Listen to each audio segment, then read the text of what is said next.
Assalamualaikum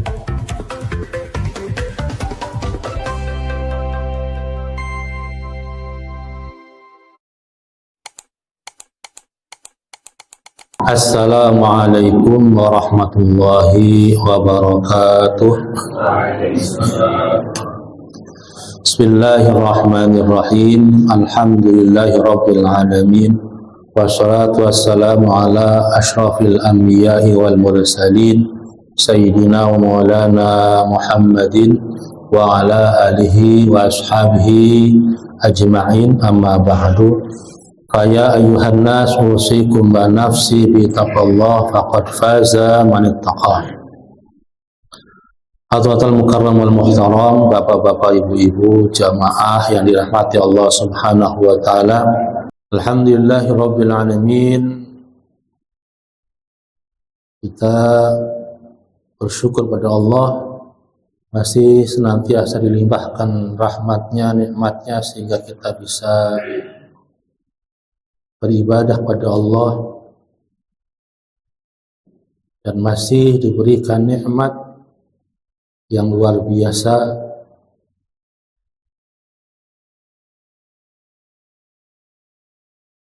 Kita sampai kepada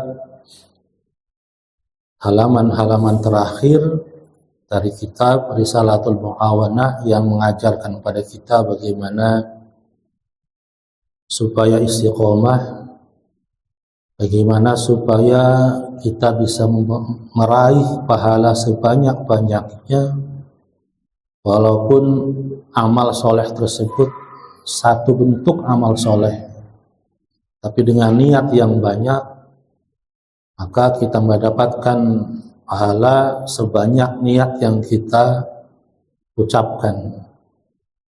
Maka sungguhnya sebagaimana sabda Nabi, innamal amalu binniyat, sesungguhnya setiap pekerjaan, setiap perbuatan itu harus dengan niat. Dengan niat yang banyak, maka kita mendapatkan pahala sebanyak niat yang kita ucapkan tadi. Maka dalam rukun sholat, rukun wudu, yang namanya niat itu menjadi rukun. Kalau tidak niat, maka wudu kita, sholat kita juga tidak sah. Sebagaimana ketika kita berpuasa juga harus dengan niat, apalagi puasa Ramadan. Kalau tidak pakai niat, malamnya tidak niat, maka puasa besok paginya ya nggak sah. Lain dengan puasa sunnah. Kita lupa malamnya niat, kemudian pas pagi kita emang pengen puasa, kita ucapkan saya niat puasa sunnah, maka sah puasa sunnahnya.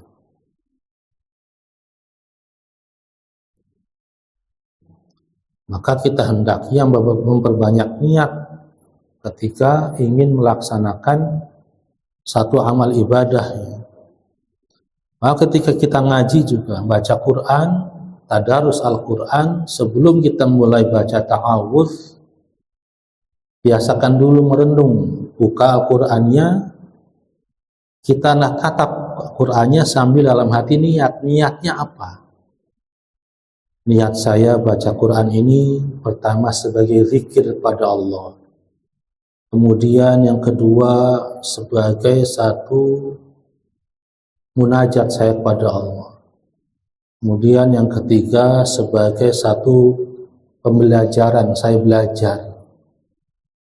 Niat yang ketiga, yang keempat, ya Allah saya baca Quran ini sebagai obat. Mudah-mudahan sebagaimana Engkau firmankan dalam Al-Quran, wa nunazzilu minal Qur'ani ma huwa syifaa'un lil mu'minin. Dan kami turunkan Al-Quran itu sebagai obat.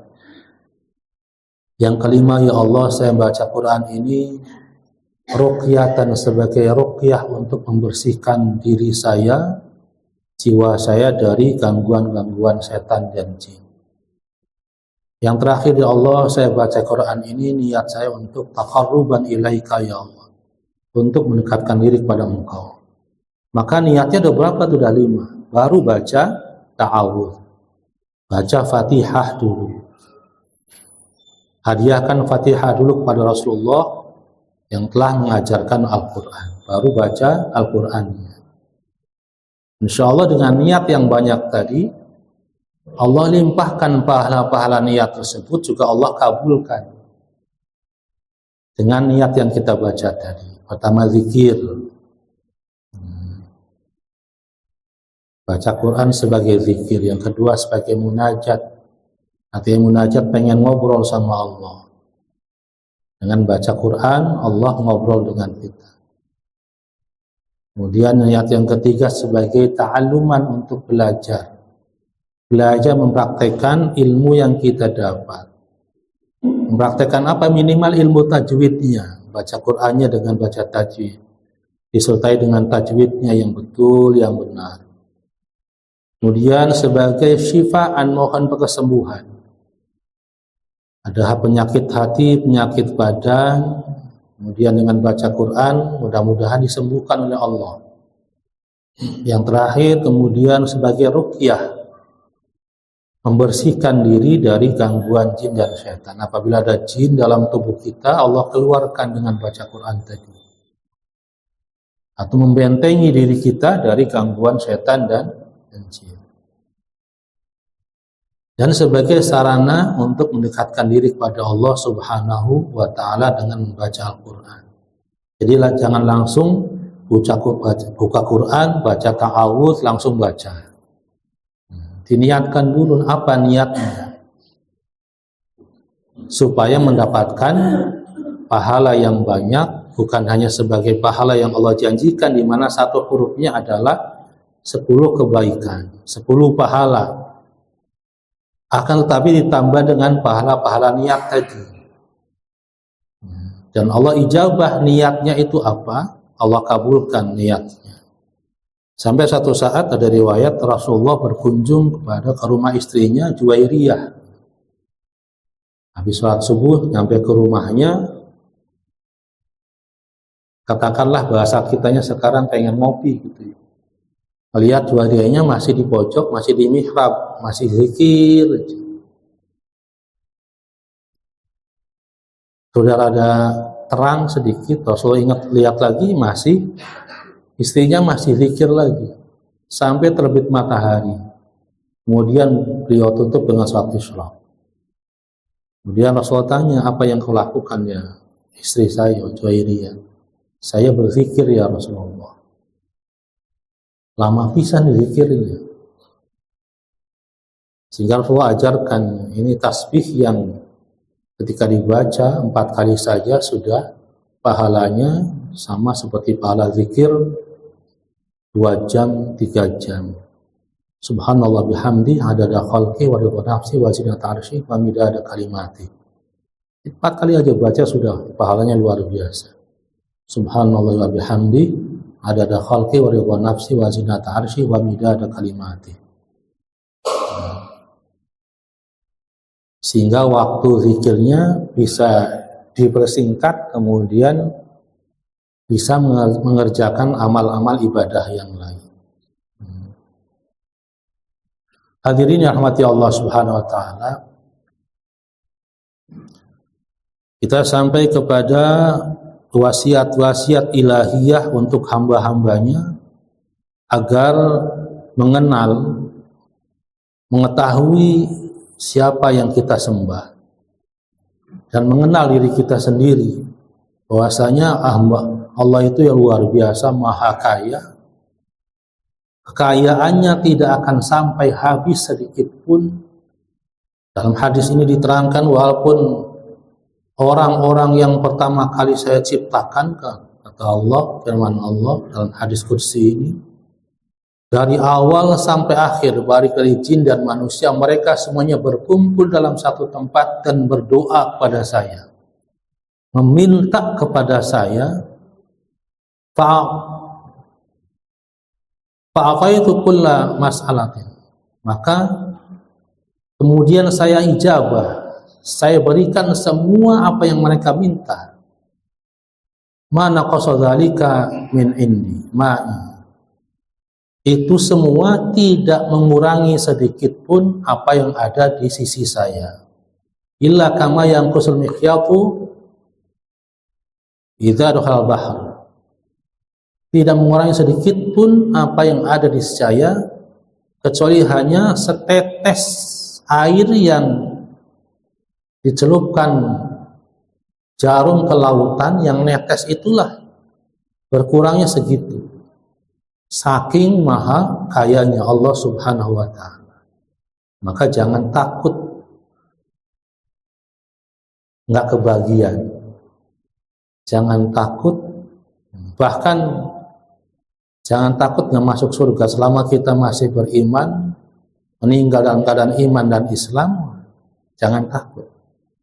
Bahkan ada satu riwayat bahwasanya ada hamba Allah yang terakhir masuk surga.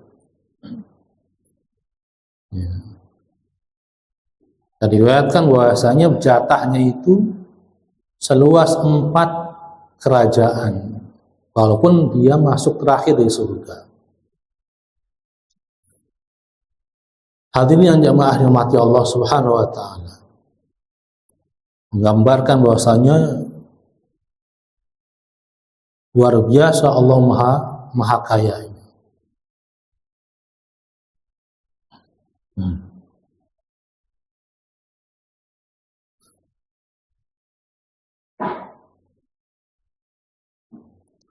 Ya ibadi innama hiya a'malukum uhsiha lakum thumma uwafikum iyyaha faman wajada khairan falyahmadillaha wa man wajada ghaira dzalika fala yalumanna illa nafsahu.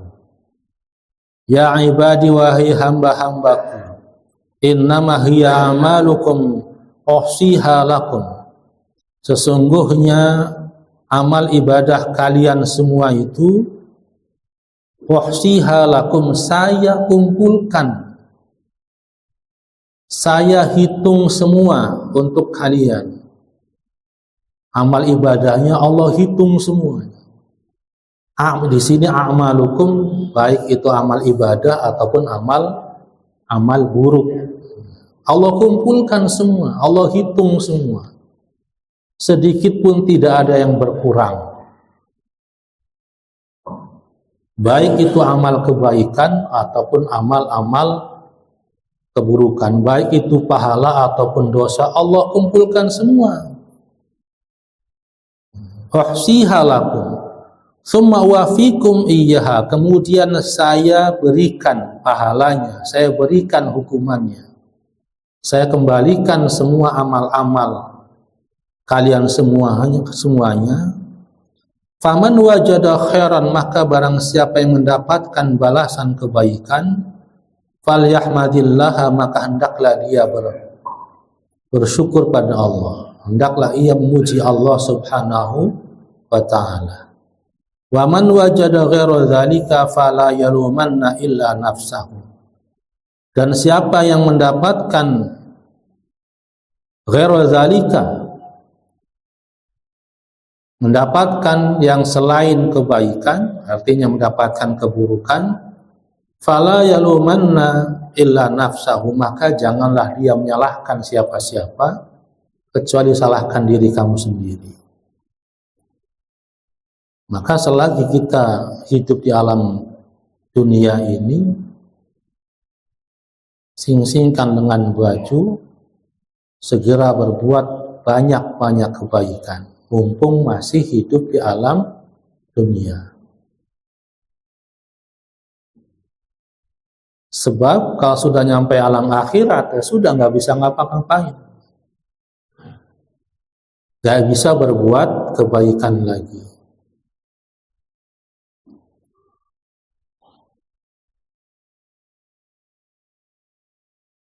Alam akhirat adalah alam balasan setiap amal kebaikan, juga balasan setiap amal-amal keburukan. Allah kumpulkan semua amal ibadah kita, dosa-dosa kita, pahala kita, kumpulkan semua. Nanti pada hari kiamat Allah berikan kepada kita semua. Siapa yang mendapatkan kebaikan, mendapatkan balasan kebaikan, maka hendaklah ia memuji Allah Subhanahu wa ta'ala. Dan siapa yang mendapatkan dosa-dosanya, maka jangan menyalahkan siapa-siapa, salahkan diri sendiri. Bahkan iblis saja dalam Al-Quran difirmankan bahwasanya ketika datang hari kiamat semuanya pada masuk neraka, yang masuk neraka masuk neraka, yang masuk surga, setan itu khutbah, janganlah kalian semua menyalahkan saya, kata setan itu, kata iblis. Kalian masuk ke sini bukan gara-gara saya, gara-gara kalian sendiri. Jangan salahkan saya sendiri takut sama Allah Subhanahu wa ta'ala. Maka ketika kita akan berbuat dosa, nah ingat di situ. Jangan sampai kemakan, kebujuk, kegoda-godaan setan. Maka di sini fala yalumanna illa nafsahu, maka janganlah menyalahkan siapa-siapa kecuali dirinya sendiri.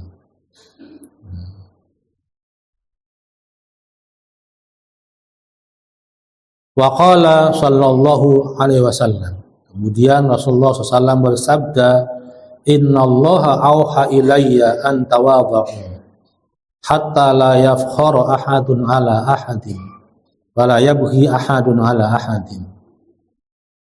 Rasulullah sallallahu alaihi wasallam bersabda, innallaha, sesungguhnya Allah Subhanahu wa ta'ala, auha ilayya, mewahyukan kepada saya, berfirman kepada saya, antawadhu, hendaklah wahai Muhammad engkau nasihati umatmu, antawadhu, untuk bertawadu, untuk berendah hatilah kalian semua.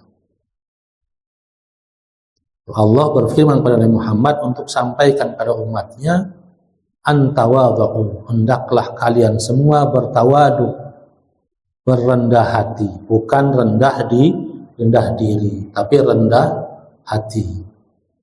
Kalau rendah diri hendaknya hanya di hadapan Allah Subhanahu wa ta'ala, merendahkan diri.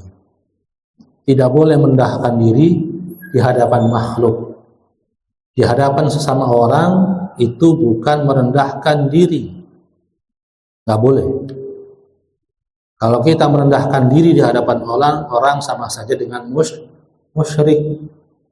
Merendahkan diri kita itu hanya kepada Allah Subhanahu wa ta'ala. Ya Allah, saya ini hamba lemah. Ketika lagi sholat tuh, ketika lagi berdoa, ya Allah, saya ini hamba lemah, hamba miskin, tidak punya daya kekuatan kecuali Engkau ya Allah, maka tolong saya, Allah bantu saya. Dan itu hanya di hadapan Allah, nggak boleh di hadapan orang. Tetapi kalau sesama manusia, antawadhu, hendaknya merendahkan hati, jangan sombong, merendahkan hati. Maka harus bisa membedakan rendah diri dengan rendah hati. Rendah diri berarti minder. Gak boleh. Minder itu hanya kepada Allah. Kalau sesama makhluk, apa yang direndahkan dirinya? Kenapa merendahkan diri kepada orang lain? Sama-sama nafas, sama-sama hidup, makannya juga sama nasi. Kalau dia makannya besi, makannya beling, baru itu kuda lumping. Makannya sama, nggak pantas kita menundukkan diri kepada orang lain. Karena kita semua diciptakan dari hal yang sama. Maka sesama makhluk rendah hati, jangan menyombongkan diri.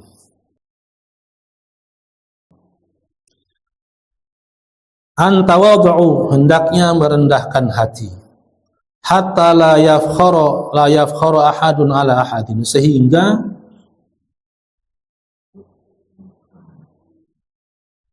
tidak merasa bangga seseorang atas orang lain. Wala yabghi ahadun ala ahadin, dan tidak menghina seorang atas orang yang lain. Jadi sama saja. Tidak saya, tidak kiai, tidak ustadz, tidak jamaah, sama-sama saja.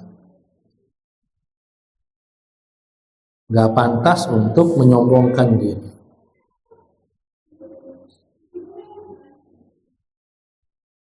Dan dalam kata-kata mahfuzat, kun tawadhu'an idza manil tarifatan finnas fa inna rafi'al qawmi man yatawadhu.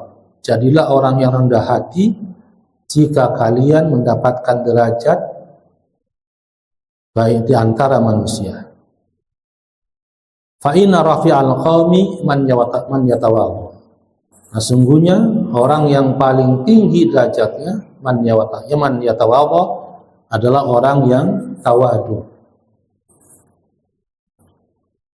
Bukan orang yang ngerasa sok bisa.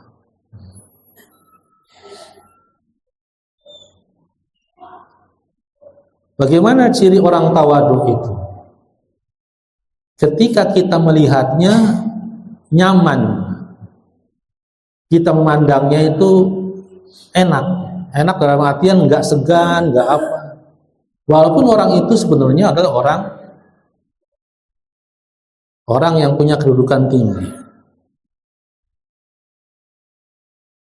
enak dilihat,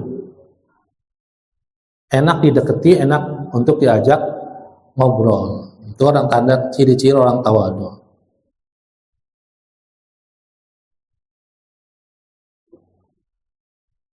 Bagaimana mahfuzat? Tawadu'lah kalian la halinadirin ala safhatil ma'i wa huwa rafi'un. Jadilah orang tawadu la halinadirin, yang ketika dilihat itu enak. Ala safhatil ma'i, dilihatnya itu tawadhu takun kan najmi la halinadirin ala safhatil ma'i wa huwa rafi'un. Bertawadulah kalian takun kan najmi, maka kamu akan seperti bintang di langit. La halinadirin, jauh kelihatan di atas tapi enak dilihatnya. La halinadirin ala safhatil ma'i wa huwa rafi'un. Dipandangnya gampang, enak. Walaupun kita melihatnya di atas air, kalau malam tuh kita di pinggir sungai itu yang jernih ngelihat bintang ada di bawah. Padahal aslinya di langit. Maksudnya orangnya tinggi tapi kita ngelihatnya enak. Ngobrol dengan dia nggak segan, nggak takut. Itu ciri orang tawadu. Wala takun kadukhani ya'lu li nafsihi ala safhatil jawi wa huwa wadi'un. Dan janganlah kamu menjadi seperti asap. Ya'lu li nafsihi, dia membumbung tinggi ke langit, wa huwa wadi'un, asalnya padahal di bawah. Orang sombong kayak gitu, pengennya naik ke atas, padahal asalnya di bakaran sampah. Bakar sampah itu kan ada asap naik ke atas. Asalnya di situ. Orang melihatnya nggak enak. Tapi orang tawadu, orang yang rendah hati, diajak ngobrol enak, dideketin juga, kita nyaman. Nah, di sini nasihat dari Allahnya untuk kita bertawadu, sehingga kita tidak membanggakan diri kepada orang lain.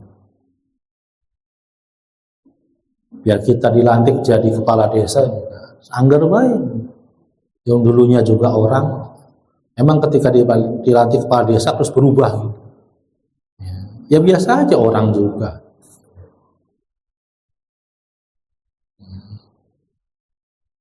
Dan tidak merendahkan orang yang lain. Wa qala sallallahu alaihi wasallam. Kemudian Rasulullah bersabda kembali, ra'aitu rabbi fil manami. Fasaqal hadis ila an qala ya Muhammad qultu labbaik. Rasulullah bersabda, ra'aitu fil manami, saya melihat Tuhanku ketika tidur. Kemudian pembicaranya berlanjut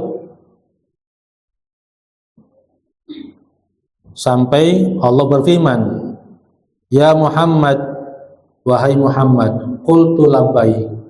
Saya menjawab, ya Allah. Idza shalaita faqul, jika engkau sholat, faqul, maka ucapkanlah, Allahumma inni as'aluka fi'lal khairat wa tarkal munkarat wa hubbal masakin wa idza aradta bi ibadika fitnatan faqbidni ilaika ghaira maftunin. Ini Allah ajarkan doa kepada Rasulullah SAW. Doa ini langsung diajarkan Allah kepada Rasulullah. Wahai Muhammad, jika engkau sholat, maka bacalah doa ini. Allahumma inni as'aluka fi'lal khairat wa tarkal munkarat wa hubbal masakin wa idza aradta bi ibadika fitnatan faqbidni ilaika ghaira maftunin. Allahumma, wahai Allah, ya Allah, saya memohon kepadamu fi'lal khairat, agar dimudahkan untuk mengerjakan semua kebaikan-kebaikan. Wa tarkal munkarat, dan dimudahkan untuk meninggalkan semua amal-amal mungkar. Wa hubbal masakin, dan mencintai orang-orang miskin. Wa idza aradta fi ibadika fitnatan, dan jika engkau menghendaki, menginginkan salah seorang hambamu mendapatkan musibah, faqbidni, maka genggamlah saya, maka jagalah saya, ilaika, di sisimu, ghair maftunina, selamat dari fitnah tadi. Jadi ketika sholat, atau ini aja doanya Allah ajarkan kepada Nabi, ketika selesai sholat baca doa tadi. Allahumma inni as'aluka fi'lal khairat wa tarkal munkarat wa hubbal masakin wa idza aradta bi ibadika fitnatan faqbid ilaika ghair maftunin. Ya Allah, aku mohon kepadamu fi'lal khairat, mengerjakan semua amal-amal kebaikan, wa tarkal munkarat, dan meninggalkan semua amal-amal keburukan. Dan saya mohon padamu wa hubbal masakin, dan mencintai orang-orang miskin. Dan jika engkau menghendaki musibah terjadi pada satu kaum, faqbidni, maka selamatkan saya ya Allah, tidak terkena musibah tadi.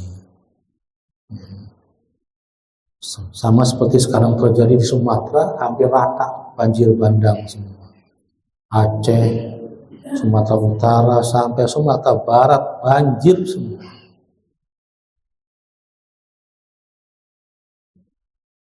Itu akibat daripada keserakahan manusia. Doharul fasadu fil bari bil bahri bima kasabat aydin nas. Telah muncul, telah nampak kerusakan di lautan, di daratan, bima kasabat aydin nas, sebab akibat ulah tangan manusia. Hutan yang begitu luas banyaknya dibabat semua, dibikin buat kebun sawit. Ari kelapa sawit, Bu, Pak, akarnya nggak nyampe tembus ke bawah. Beda dengan pohon-pohon jati, pohon yang luar biasa. Ada yang namanya, dulu waktu belajar IPA ada pohon yang monokotil, ada yang dikotil. Monokotil itu pohon yang berbiji tunggal. Ya, Cirinya apa? Akarnya tembus sampai ke dasar bumi. Kayak pohon kelapa itu akarnya tidak sampai tembus ke dalam bumi. Jadi kalau pohon mangga, kemudian yang lainnya itu luar biasa. Kalau sudah ditebangin semua, apa? Siapa yang jaga? Ketika hujan besar, bumi nggak ada yang jaga tanahnya, ya longsor semua, ke bawah semua. Sampai kayu-kayu gelondongan seperti yang listrik pada kentir semua sih.